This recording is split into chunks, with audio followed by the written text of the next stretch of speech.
Konsep pendekatan behavior dalam menangani perilaku interdisipliner pada siswa korban perceraian di SMP Diponegoro, Sleman, Yogyakarta.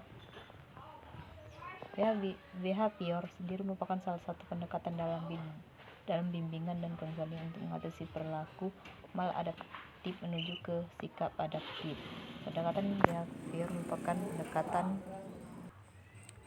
yang tepat guna menangani ketidakdisiplinan siswa di sekolah agar siswa mampu menjalankan tugasnya dengan baik di sekolah tanpa mengalami hambatan.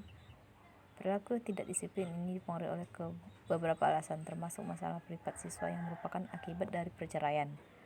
Tulisan ini berdasarkan kepada sebuah penelitian lapangan yang menggunakan pendekatan behavior dan tujuan terapi. Tujuan umum dari suatu terapi perilaku ialah membentuk kondisi baru untuk belajar karena melalui proses belajar dapat mengatasi masalah yang ada. B. Unsur-unsur terapi. Pertama itu teknik terapi. Pertama, relaksasi. Keadaan rileks adalah keadaan pada masa seseorang dalam keadaan tenang, dalam suasana emosi yang tenang.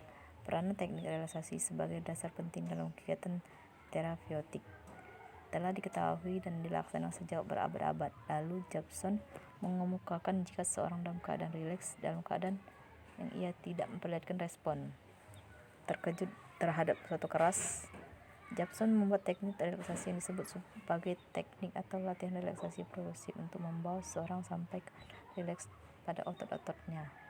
Kedua, pengebalan sistematik.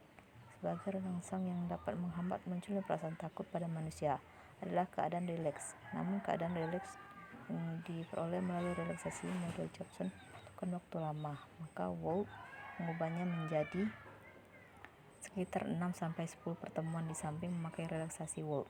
Kemudian memakai teknik imajinasi untuk mengganti hal-hal yang nyata dan hal yang terbukti untuk mengurangi ketakutan. Kedua hal ini relaksasi dan imajinasi merupakan conditioning yang bertentangan.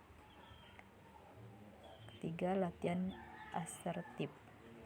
Schafer dan Galinsky tahun 1974 menerapkan bagaimana kelompok-kelompok latihan asertif atau latihan ekspresif dibentuk dan berfungsi. Kelompok terdiri atas 8-10 anggota memiliki latar belakang yang sama. Yang keempat, peniruan melalui penokohan atau modeling. Penggunaan teknik penokohan dalam terapi perilaku dimulai dari akhir tahun 50-an. Merupakan tokoh yang nyata yang dilihat dari film atau tokoh dalam imajinasi. Ada beberapa istilah yang muncul sehubungan dengan prosedur penokohan ini, yaitu penokohan atau modeling, peniruan atau imitation, dan belajar melalui pengamatan atau observational learning. 5. Penguasaan diri atau self control. Melalui pendekatan penguasaan diri, klien dimungkinkan memiliki pegangan untuk menghadapi masalah strategi untuk